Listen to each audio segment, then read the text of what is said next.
Alrighty everyone, hello, and today I really want to talk to you guys a little bit about something that maybe you're already thinking about, but as we come up on the new year, I really want to talk about what it means to set your goals and set some intentions for the year coming up.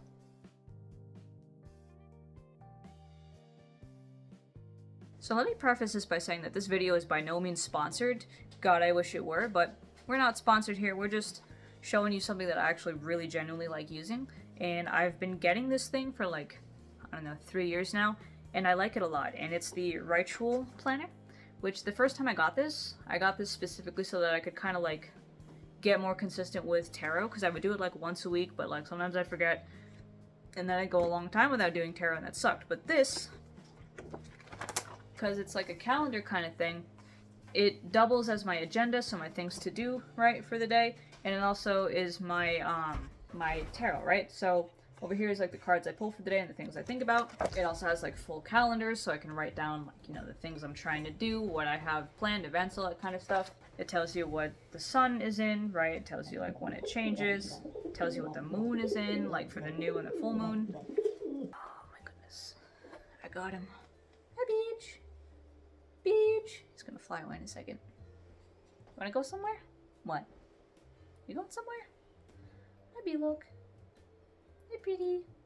Okay, I guess I just have him here now. But anyway, so as I was saying, that planner is really, really good. Not only for, right, your day-to-day tarot. Don't you do it.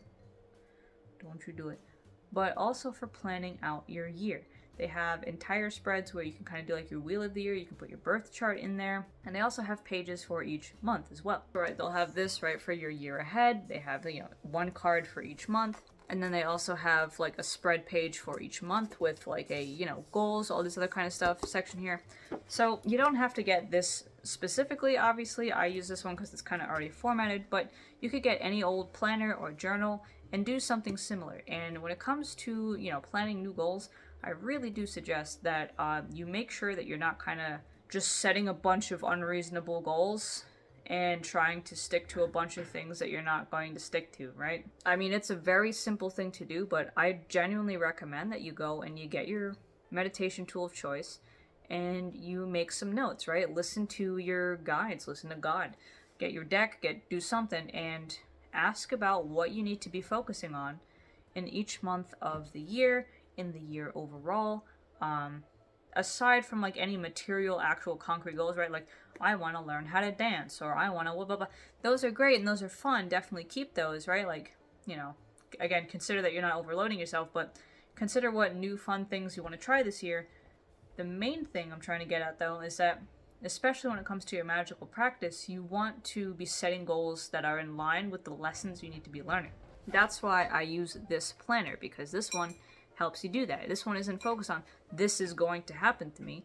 That's really not what divination's ever focused on. But what this does focus on is telling you pretty much what kind of challenges are going to need to be worked through, and things that you might keep in mind that might help you on that journey. It also stops you from, you know, kind of taking steps in the completely wrong direction that you need to be taking, so that way you're not wasting your time and everyone else's. When I set goals for the new year, I like to think of an overall theme that I'm trying to work on. So like, last year, it was kind of more on the demonology side, right? I was doing a lot of stuff with demonology, and I still will be coming into 2024 because, what year is it? Because I am by no means done with that journey. So, you know, if anything, I could make that, like, I could make a goal being a more concentrated effort on finishing that.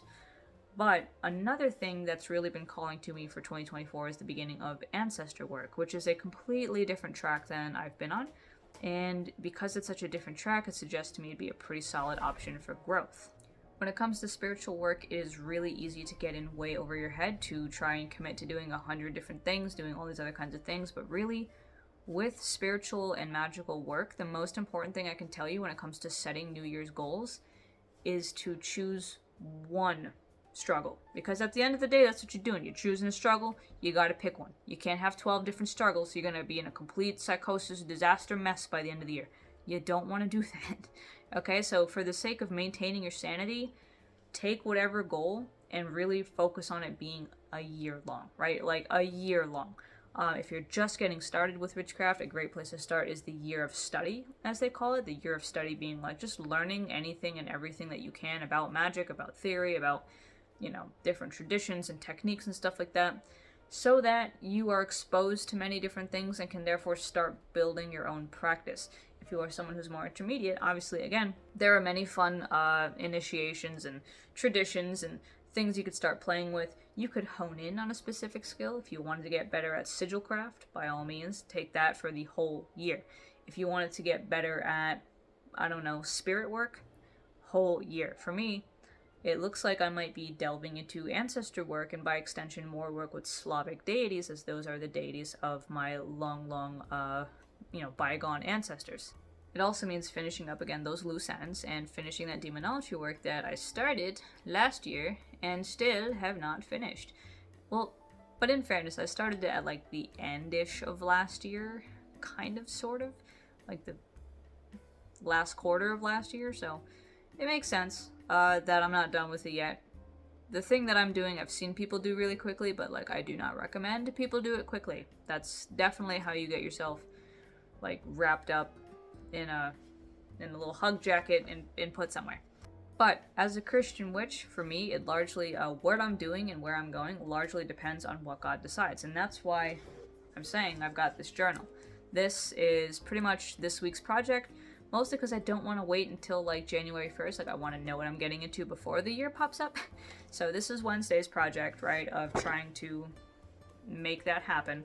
And once I have that, I will be able to know maybe if ancestor work is actually the thing I'm supposed to be focusing on next year, or if maybe it really is just finishing up the project that I started this year in terms of spiritual growth and development.